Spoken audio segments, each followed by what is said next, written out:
பேசுகிறேன். இன்றைக்கி fried rice எப்படி செய்யலாம் பார்க்கலாம் வாங்க. அதுக்கு தேவையான பொருள் கறிவேப்பிலை, இஞ்சி பூண்டு பேஸ்ட்டு, பட்டை லவங்கம், கேரட், பச்சை மிளகா, குடமிளகா, தக்காளி, வெங்காயம், பச்சை மிளகா, கேரட்டு. இப்போ போட்டு தாளிச்சிடலாம்.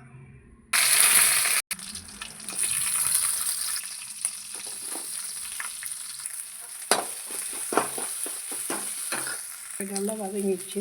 தக்காளி போட்டுக்கலாம்.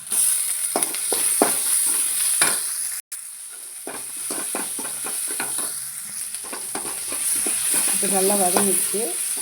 காயெல்லாம் போட்டுடலாம். குடமிளகா, கேரட்டு, பீன்ஸ் எல்லாம் போட்டு நல்லா வதக்கலாம். பாருங்க, எண்ணெயில் நல்லா வேகுது. கொஞ்சம் சால்ட்டு போட்டுக்கலாம். இப்போ நல்லா கலரிடலாம். இது லைட்டாக மட்டன் மசாலா போட்டுக்கலாம். இப்போ நல்லா கலரிடலாம். நல்லா கலக்கிட்டு 2 நிமிஷம் தட்டு போட்டு மூடலாம்.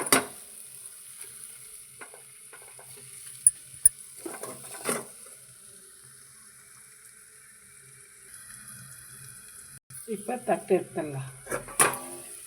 பாருங்கள், நல்ல எண்ணெயிலே நல்லா காய் வதங்கிட்டு இப்போ சாதம் போட்டு கலக்கலாம். இப்போ ஆற வச்ச சாதம் கலக்கலாம். Fried rice ready. பாருங்கள், ரெடி ஆகிடுச்சு. அவ்வளோ சூப்பராக இருக்குது. ஸ்கூலுக்கோ டிஃபன் பாக்ஸு இது மாதிரி கட்டினா நல்லாயிருக்கும். ரொம்ப டேஸ்ட்டாக இருக்குது. நீங்களே செஞ்சு பாருங்கள். தேங்க்யூ. ஓம் முருகா சேனல். வெல்கம். தேங்க்யூ.